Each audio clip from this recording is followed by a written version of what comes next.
JDU అధినేత నితీష్ కుమార్ బీహార్ ముఖ్యమంత్రిగా తన పదవికి రాజీనామా చేశారు.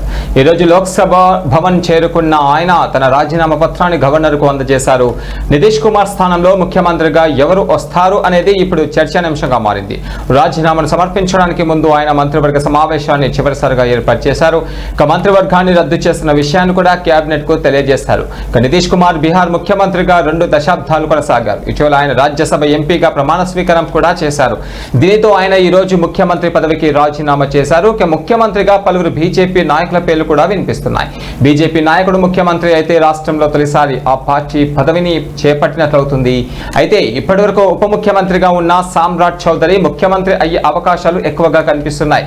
కేంద్ర సహాయ మంత్రి నిత్యానంద రాయ్ పేర్లు కూడా ఈ జాబితాలో ఉంది.